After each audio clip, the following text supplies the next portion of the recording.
پچھلے کچھ سال سے انڈیا کے تعلقات اس کے پڑوسیوں کے ساتھ کافی خراب ہوئے ہیں بی جے پی سرکار کی غلط پالیسیوں کی وجہ سے،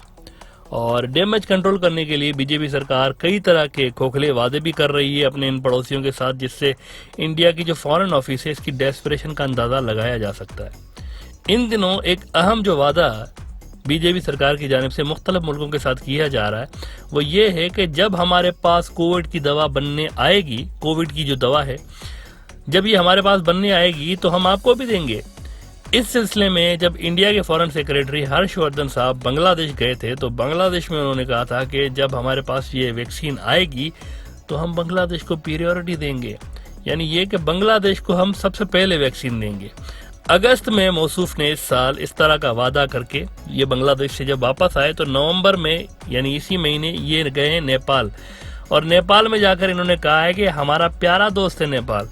اور ہماری یہ پیریورٹی ہے کہ سب سے پہلے ہم جو ویکسین ہوگی جب ڈسٹریبیوشن کریں گے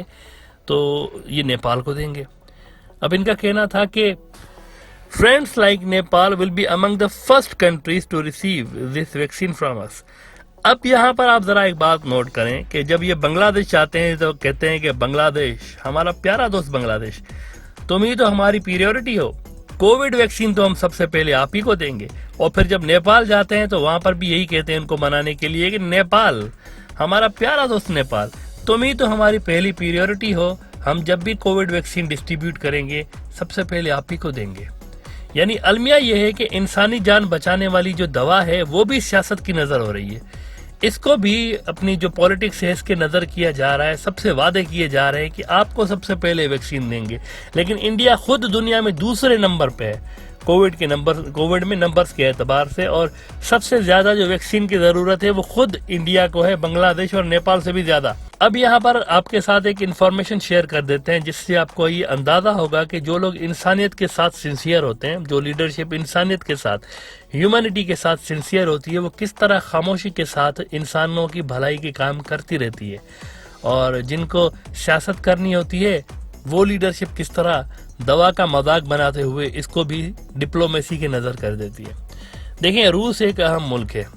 اور کووڈ ویکسین کے حوالے سے روس کی ایک بڑی زبردست قسم کی ایک ریسرچ چل رہی تھی، اور انہوں نے ایک ویکسین کا کامیاب تجربہ بھی کر لیا ہوا ہے، اور جلد ہی اس ویکسین کی جو پروڈکشن ہے وہ بھی شروع ہونے جا رہی ہے۔ تو روس نے یہ اعلان کر دیا ہے کہ سب سے پہلے ہم جو ویکسین دیں گے وہ ہمارے ہی لوگوں کو دیں گے، اور یہ ویکسین لگے گی فری آف کاسٹ، کسی رشین کو ایک روپیہ بھرنے کی ضرورت نہیں ہے، روس کی حکومت مفت میں یہ ویکسین لگا کے دے گی سب کو۔ یعنی ایک طرف انسانیت کا یہ روپ ہے، اس میں کوئی لالچ نظر نہیں آتی، انسانیت کی خدمت کی جا رہی ہے، اور دوسری طرف انڈیا ہے کہ ان کے ڈپلومیٹس جہاں بھی جا رہے ہیں، جس ملک میں جا رہے ہیں، ویکسین کا لالچ اور ویکسین کی ڈپلومیسی سے باز نہیں آ رہے۔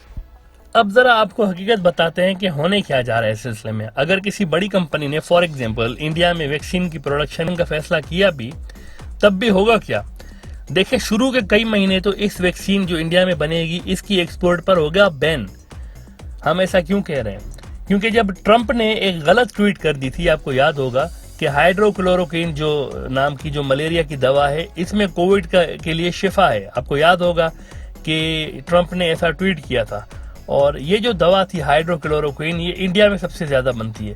تو جیسے ہی ٹرمپ نے یہ ٹویٹ کیا، اس کے بعد بی جے پی سرکار نے فوراً کیا کیا تھا، دنیا کو یہ بھی یاد ہے، انہوں نے فوراً دوا کی ایکسپورٹ پر بین لگا دیا تھا۔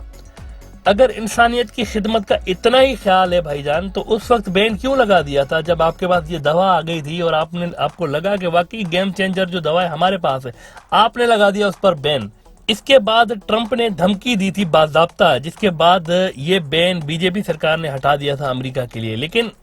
اینڈ میں یہ پتا چلا کہ یہ تو ملیریا کی دوا ہے، ٹرمپ نے غلط بات کہی تھی، اس میں کووڈ کے لیے کوئی شفا نہیں ہے۔ لہذا دنیا دیکھ چکی ہے کہ جب انڈیا کے پاس ریسورسز آئے تھے، غلط ہی صحیح، تو ان کا رویہ کس طرح کا تھا۔ لہذا نیپال ہو یا بنگلہ دیش ہو،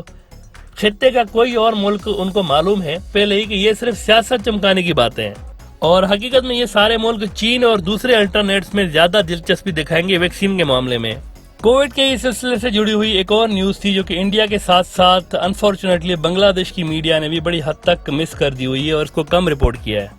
اور وہ بنگلہ دیش سے تعلق رکھنے والے ان تبلیغی جماعتوں کی نیوز تھی جنہیں انڈیا میں گرفتار کیا گیا تھا۔ آپ کو یاد ہوگا کہ شروع میں انڈیا میں مسلمانوں کے اوپر یہ الزام لگایا گیا تھا کہ مسلمان یہ بیماری پھیلا رہے ہیں، اور انڈین میڈیا بہت ہی ڈٹائی کے ساتھ 24 گھنٹے میراتھن ٹرانسمیشنز کر رہا تھا کہ مسلمان جو ہیں یہ کووڈ پھیلا رہے ہیں جان بوجھ کے، اور نہایت ہی گندی زبان استعمال کی جا رہی تھی ان کے خلاف۔ اور اس سلسلے میں پھر سب سے زیادہ تبلیغی جماعت کو نشانہ بنایا گیا کہ تبلیغی جماعت والے جو ہیں یہ مشن پہ نکلے ہوئے ہیں، ٹاسک ان کو ملا ہوا ہے کہ یہ کووڈ پھیلائیں گے پوری سوسائٹی میں، اور مسجدوں کو ذمہ وار ٹھہرایا گیا۔ لیکن خطے کا کوئی ملک اس غیر انسانی حرکت پر نہیں بولا تھا سوائے عمران خان کے، اور عمران خان نے اپنی تقریروں میں کئی بار اس بات کا ذکر کیا کہ ایک پرٹیکولر کمیونٹی کو نشانہ بنایا جا رہا ہے کووڈ کو پھیلانے کے الزام میں انڈیا کے اندر۔ دیکھیں، اگر آپ مسجد میں جاتے ہیں تو اندر گھسنے سے پہلے آپ ہاتھ منہ دھونے پڑتے ہیں، آپ کو وضو کرنا پڑتا ہے، اور باڈی کے جو سارے ایکسپوزڈ پارٹس ہیں ان کو دھونا پڑتا ہے پانی سے، پھر جا کر آپ کو مسجد کے اندر جانے کی اجازت ملتی ہے، اور 3 مرتبہ ان سارے جو باڈی پارٹس ایکسپوزڈ ہوتے ہیں ہوا سے، ان کو 3 مرتبہ دھویا جاتا ہے۔ اس کے باوجود بھی مسلمان اور تبلیغی جماعتوں کو انڈین میڈیا کی جانب سے ایک کم عقلی اور جو جہالت کہہ سکتے ہیں آپ اس میں ان کو ناانصافی کا نشانہ بنایا گیا۔ لیکن وہ گنٹی جسے ہر کوئی ٹچ کر کے اندر آ رہا ہوتا ہے، اس پر کسی میڈیا آؤٹ لیٹ نے لوگوں کو ایجوکیٹ کرنے کی زحمت نہیں کی کہ اس کو بار بار اسٹرلائز کیا جائے، جس جگہ پر بار بار ماتھا ٹیکا جا رہا ہے اس کو بھی اسٹرلائز کیا جائے بار بار۔ یہ تعلیم نہیں دی گئی۔ جتنی انرجی تبلیغی جماعت اور مسلمانوں کے خلاف لگائی گئی، اتنی ہی اگر اس طرح عوام میں شعور اور آگاہی پیدا کرنے میں لگائی جاتی اسی میڈیا کی جانب سے، تو آج انڈیا دنیا میں دوسرے نمبر پر نہیں ہوتا۔ جب آگاہی دینے کی باری تھی تب یہ میڈیا جو تھا کنسپریسی تھیوریز میں لگا ہوا تھا کہ تبلیغی جماعت والے جو ہیں یہ کووڈ پھیلا رہے ہیں۔ لاکھوں لوگوں کو اس بیماری سے انڈیا بچا سکتا تھا ایسا کر کے۔ ان دنوں میں بنگلہ دیش کے تبلیغی جماعت کے لوگوں کو بھی جیلوں میں ڈالا گیا تھا، اور نہایت ہی برا سلوک کیا گیا تھا ان کے ساتھ بھی۔ اس پر بنگلہ دیش کے اندر بھی اتنی بات نہیں کی گئی جتنی ہونی چاہیے تھی، اور بہت سارے لوگوں کو تو یہ پتہ ہی نہیں تھا کہ بنگلہ دیش کے لوگ انڈیا کی جیلوں میں پڑے ہوئے ہیں۔ بہرحال انڈین میڈیا پہ یہ لازم ہے کہ کلیکٹیولی معافی مانگے تبلیغی جماعت سے اور مسلمانوں سے، کیونکہ اب انڈیا کے جو کورٹس ہیں وہ بھی یہ رولنگ دے چکے ہیں کہ کووڈ پھیلانے میں مسلمانوں کا یا تبلیغی جماعت کا کوئی قصور نہیں ہے۔ لہٰذا انڈین میڈیا آؤٹ لیٹس جو مسلمانوں اور تبلیغی جماعتوں پہ میراتھن ٹرانسمیشنز کر رہے تھے، ان کو ابھی چاہیے کہ وہ معافی مانگیں اپنے اس بائیسڈ جو رپورٹنگ ہوتی ہے